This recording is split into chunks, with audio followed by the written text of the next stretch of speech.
Yes. Sitma, Yes. Janser. Yes. Motion is approved. That takes us to 8.8. This is the City Hall retaining wall alternative selection.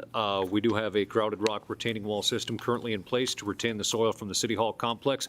The system was constructed in 1954, making the existing slope system 65 years old. Over the years, repairs have been made to the wall to keep it in serviceable condition. However, the walls have outlived their useful lives and are in need of replacement. There's a number of recommendations on the screen, and Mr. Meyer here is here again with a presentation on the City Hall wall. Thank you, Mr. Mayor and members of the council. What I'd like to do now is introduce Ms. Casey McNames, a structural engineer with KLJ. She's our project manager on the consulting team. And she's going to walk you through our preliminary engineering for this and what some of the recommended options are. After Casey's done with her presentation, we'd be happy to answer any questions that you all may have. Thank you. Thank you, Mayor. Thank you, Alderman. Thank you, Lance, for giving me the opportunity today to speak in front of you. Casey McNames with KLJ. Here really to walk you through the progress that we've made since beginning the project in April of this year. So we'll walk throughout the presentation, background, what are existing conditions, what kind of system needs do we see, what alternatives did we look at, the process we went through with the aesthetics committee in evaluating those options, and then the decisions that we're looking for today from the council. So there's not a lot that's known about the existing slopes on the site. There's no plans, there's no specifications, all of the stuff we've been talking about, that doesn't exist. So when we look at this system, that's a little bit concerning that we don't know a lot about what there is there today. What we do know is that these slopes are about 65 years old. We did some initial evaluation of the system back in 2015, 2016, which included some soil investigations. And we also understand what happened in 2015 with the same exact system on the Hillcrest Drive. So really looking at all those things and formulating options to move forward. Probably the most concerning thing that we should see, and I hope if you take nothing else away from the presentation today, these pictures alarm you. The picture on the left is directly adjacent to the failure that occurred in 2015 with the Hillcrest Drive. You can see in the upper right-hand corner of the left-hand picture where that failure actually is. And you can see that condition of that slope at the time of failure. When you look at the picture on the right of City Hall that was just taken in April, it's drastically worse than what we saw in 2015 in Hillcrest. So once again, if you take nothing else away from my presentation today, I hope that sticks in your mind, the severity of the situation we're talking about. So from an engineering standpoint, what does this mean? What are we concerned with? First off, these types of grouted rock slope systems really only have a longevity of about 5 to 10 years. After that, as we see already, there's a significant amount of maintenance that occur with it. And this has reached the end of its useful life.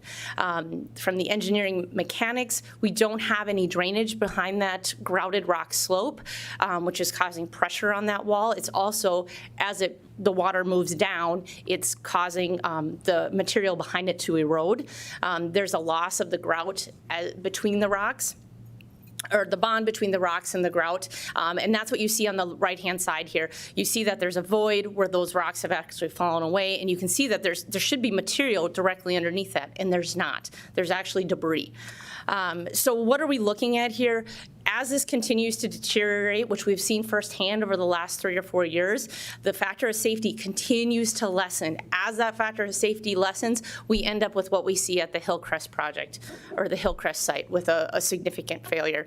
And we were just talking about people. You know, we need to protect our people. Well, think about how many people utilize this facility, they utilize the auditorium facility. If we have a significant failure, that's a big deal. So we want to make sure we're proactive and get on top of this.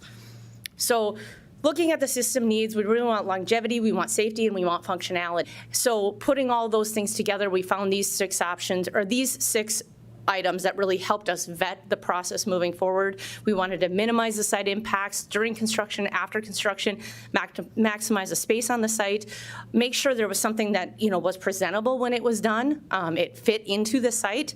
We wanted to maintain that useful life, make sure we've got longevity here, safety. When that comes to vehicles, pedestrians, and whatnot, we want to make sure we have a safe site, and most importantly, we have to be conscious of that cost. So as we evaluated alternates, we did take a look at two different slope options.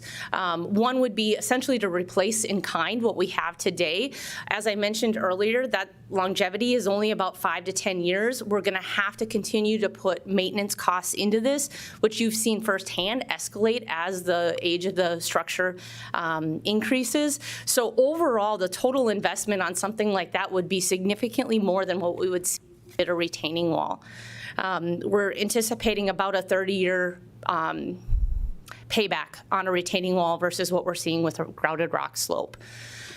If we did a grass slope, the biggest issue there is we would have to lessen the slope of that existing slope. And so what you see with the solid red line on the left-hand side, that's the toe of the existing slope today. If we take that back to a 4-to-1 slope so that it's actually maintainable. You can see it impacts 3rd Avenue. It's going to impact your park district. It's going to impact transit. It's going to impact the use of municipal court. That's going to have to be relocated. You're going to lose seating in the auditorium, and you're going to lose that overall drive lane, the fire lanes and whatnot. So it's a pretty significant impact, and for those reasons, we didn't move that option further. So when we actually looked at the retaining wall options, we took a look at the 2016 study, and we moved the 3 most viable options forward, and that included a large block gravity system, a mechanically stabilized earth system, and a soldier pile wall, as well as looking at various facing options. We're not going to talk a lot about that large block retaining wall today, just because that is the most viable, most economical solution for the wall that's directly south of City Hall. It's a short little wall that we call Wall 1. That's included in all of our cost estimates that we prepared.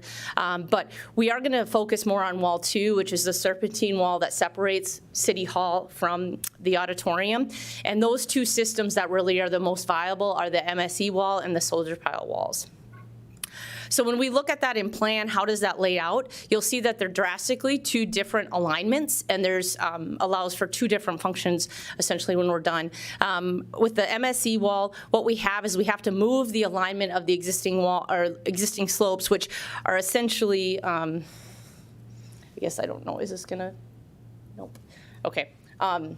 So bear with me, but on the south side, we're actually moving the wall north to accommodate construction activities. We don't want to impact 3rd Avenue. When you look at the wall in between where City Hall and the auditorium are, we're actually shifting that over to the west just a little bit to allow for those construction activities, because there's a significant amount of excavation that has to occur on the backside of that. So that's really to protect that existing infrastructure.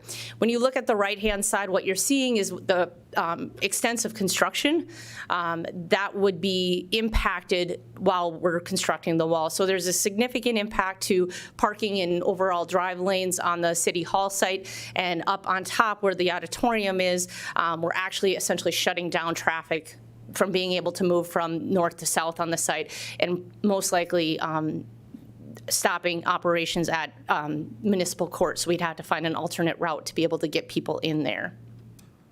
So just really quickly, so you understand what I'm talking about, MSE wall, essentially, like I say, we have to excavate a bunch behind the wall so we can put the actual reinforcing that holds that wall system in place. So that's what you're seeing on the screen here, and those are just some images of some constructed systems. So when we look at soldier pile wall, this actually keeps the alignment at the top of the slope where it is today, and it removes all of the material on the front side of that slope. And you can see on the right-hand side, the construction limits are significantly less with the soldier pile system than they are with the MSE system. So most of the activity is going to occur today where we already have dirt. So there's not going to be as significant of an impact during construction. And once again, this is what we used on the Hillcrest wall when it did fail and we repaired it. So that's just an image of Hillcrest on the right. And once again, all of the activity is going to happen in front of the wall, not behind it. So when we started the work, we assembled an aesthetics committee, which included the mayor, various members within the departments here, the Parks District, myself, and then 2 of our landscape architects. We went through and vetted this process. And one of the first objectives that we had during our kickoff meeting was really to establish the committee objectives and make sure those aligned with the system needs. And then we also brought to the table 9 various options for facing. The committee was able to narrow it down to just 3 after that initial meeting, which allowed us to further vet those 3 options as we moved into meeting 2 and 3. So quickly, I'll walk through these. You have these in your packet. The first finish that we looked at was essentially a segmented block wall system. This is the most cost-effective solution there is, and it actually is used with an MSE type system. So the alignment we saw with the extensive construction extents would essentially be what we're looking at here. We also looked at maybe more of a aesthetically pleasing and, kind of a repetitive pattern that really allowed for easy replication during construction. This would be utilized for either soldier pile wall, and we would construct it with either precast concrete or cast in place concrete.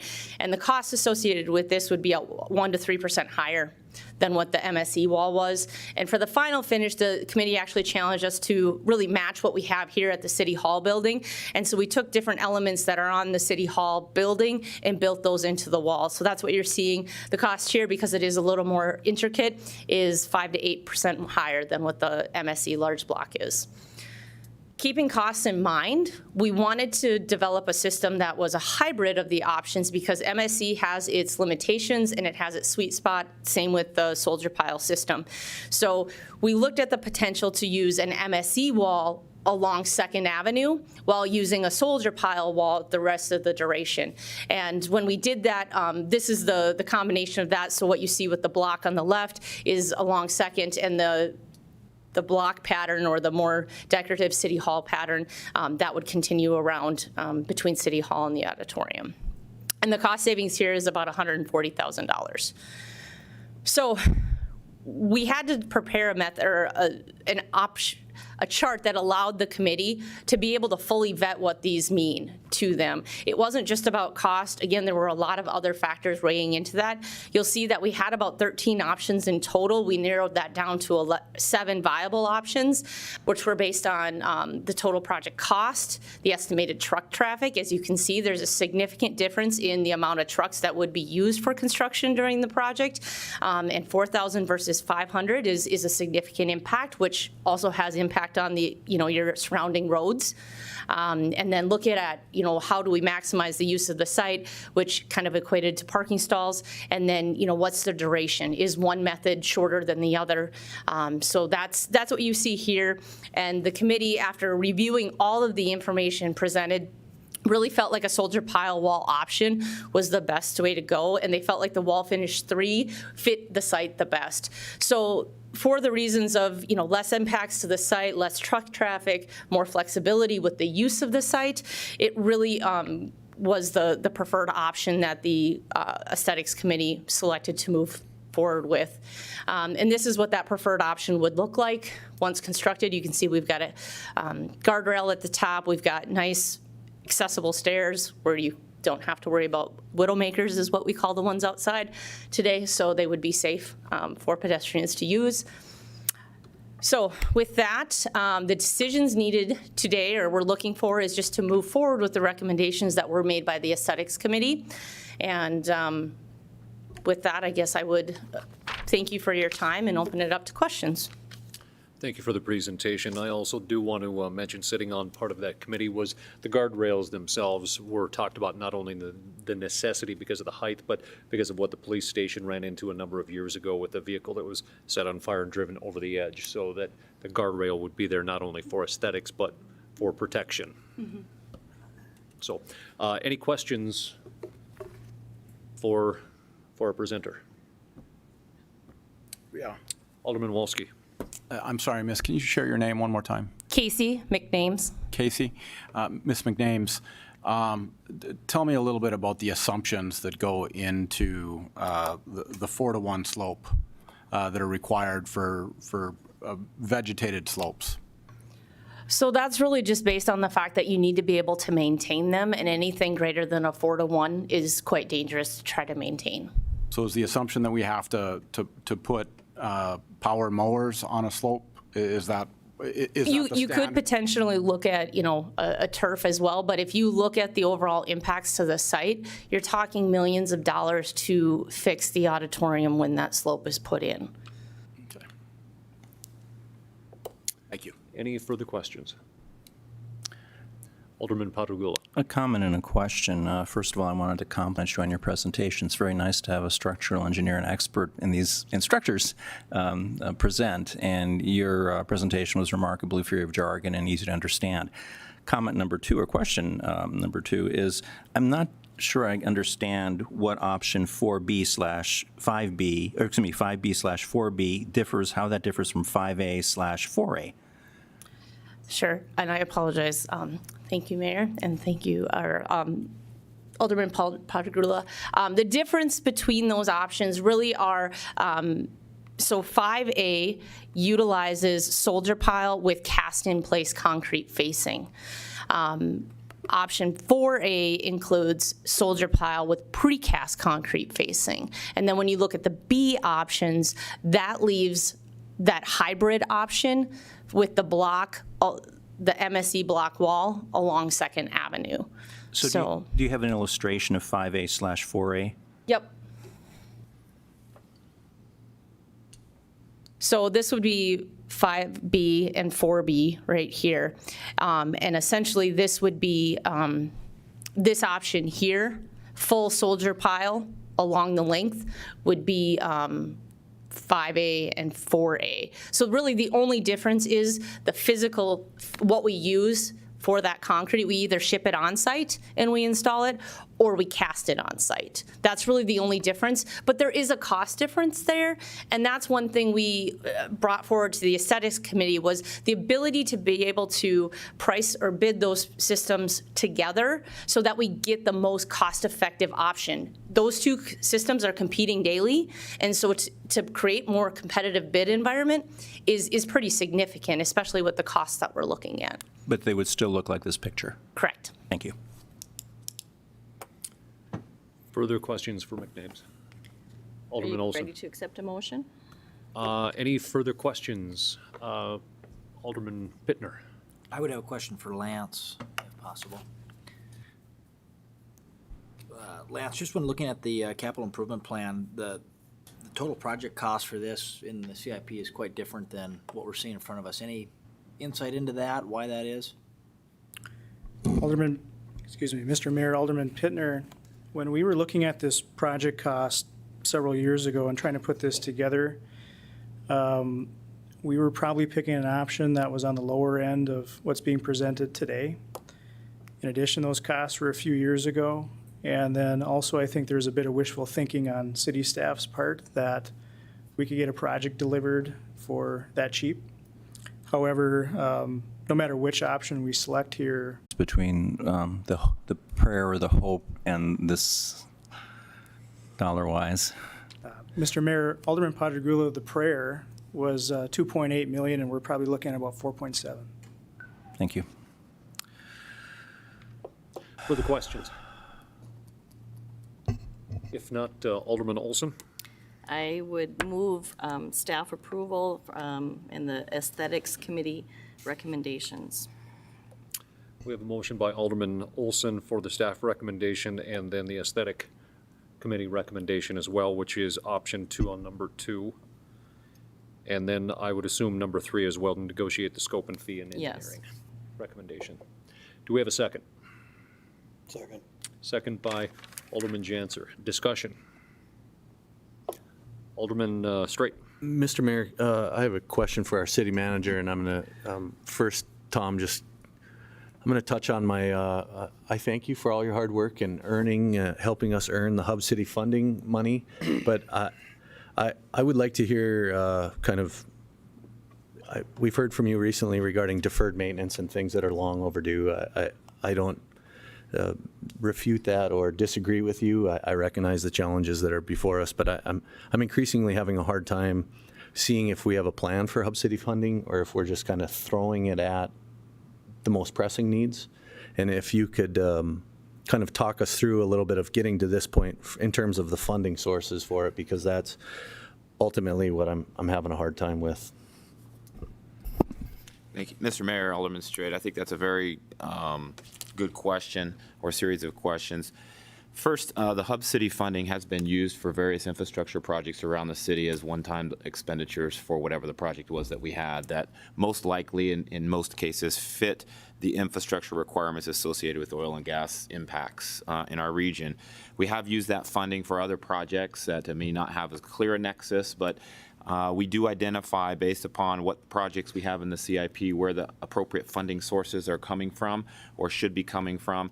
You might recall that our CIP was essentially polished and delivered to you earlier this year prior to our knowing what the Hub City funding formula would look like, and so it will be revised later this year in its next iteration to include those specific infrastructure projects which would, we believe, be eligible for the Hub City funding.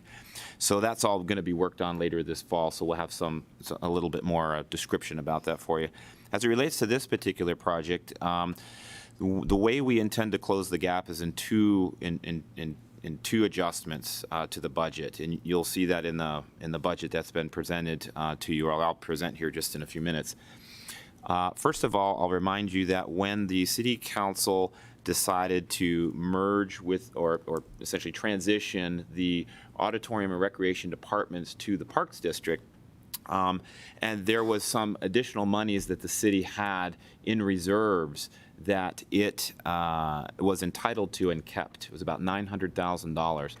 And so we're intending to use that $900,000 toward the auditorium protection, if you will, because that's essentially what the money was, raised for, not necessarily this particular project, but for the auditorium. So this does protect the integrity of the auditorium, and we feel strongly that that can be used for that.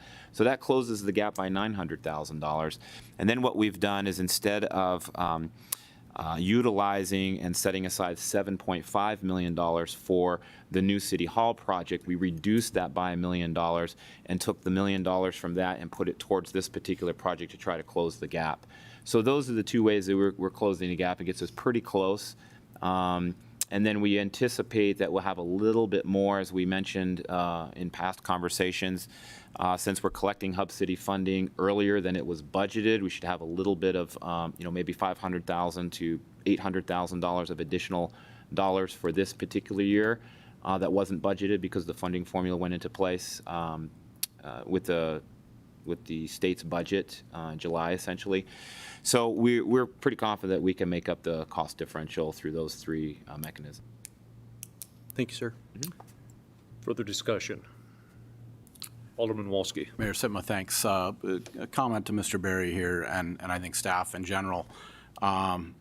This project has gone from an estimated $2.8 million to now roughly estimated $4.7 million. I appreciate the opportunity, the fact that we have to potentially make a decision on the aesthetics here, but when a project goes that significantly over its estimate at this particular stage, and we haven't even turned a wheel or dug in, I think it's appropriate, given the amounts that these come back for, a secondary approval related to the financials. Nobody will be surprised I was not a supporter of this project. I believe there are alternatives that have yet to be explored. We are taking this on in terms of a risk mitigation project, but there is no scenario under which we move forward, whether with the safest, sturdiest wall, or no action, or pulling the back to the grass slope. There is no option that eliminates risk for us in this situation. That scenario doesn't exist.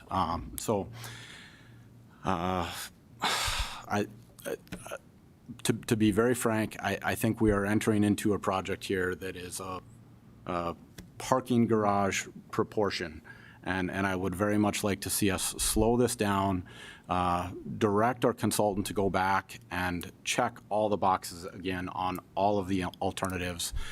Two that I've done some just very preliminary research on are steel reinforced steel slopes, steel reinforced steep slopes.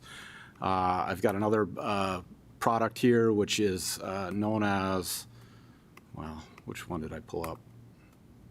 High-density polyethylene. These are dimensional cells that they can be used for soil stabilization on steep embankments. I think we need to challenge the assumption that a 4-to-1 slope is required.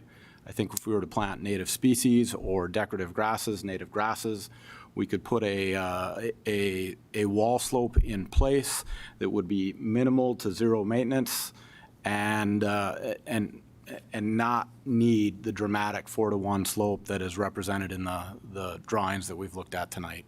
I'm not supportive of moving this project forward. If ultimately it fails for some reason, I'd be happy to help contemplate an or a secondary motion. Alderman Walski, I anticipated that you may not be in favor of this, but going through this process, I'm going to go with the structural engineers.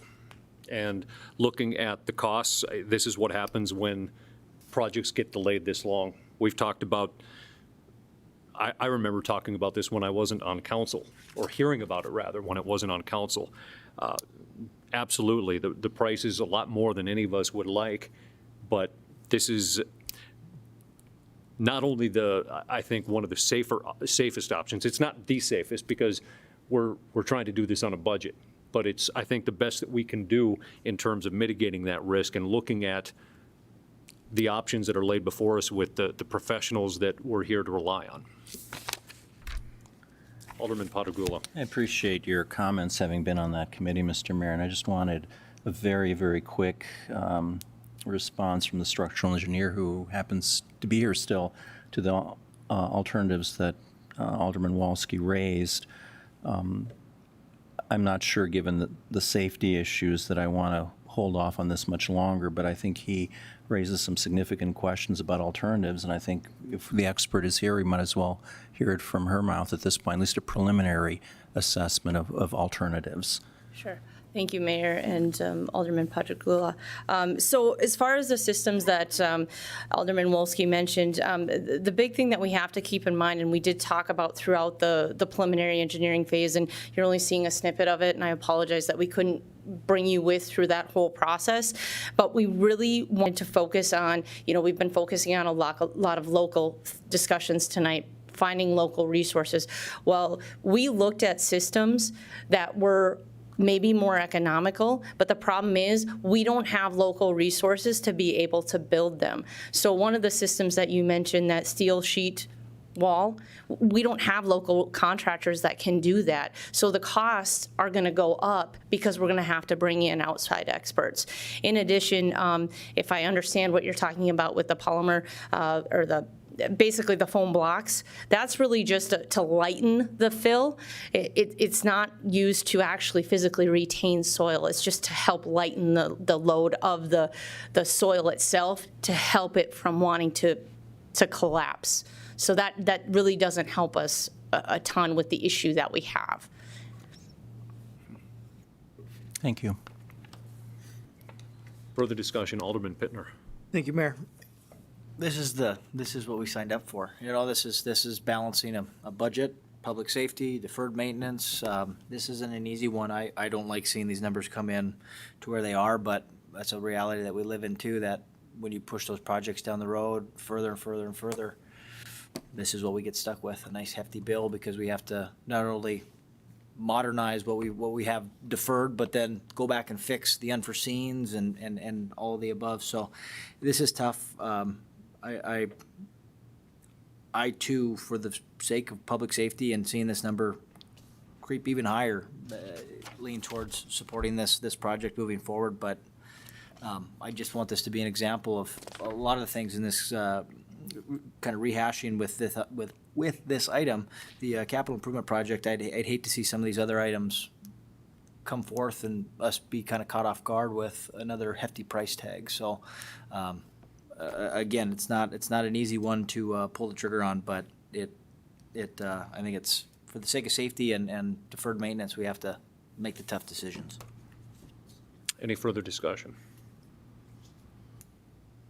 The motion before us is the option 3, And number 2 is also number 2, option 5A and 4A, as well as the recommendation for the authorization for the city engineer to negotiate a scope and fee. Please call the roll. Olson, Yes. Pittner, Yes. Padragula, Yes. Straight, No.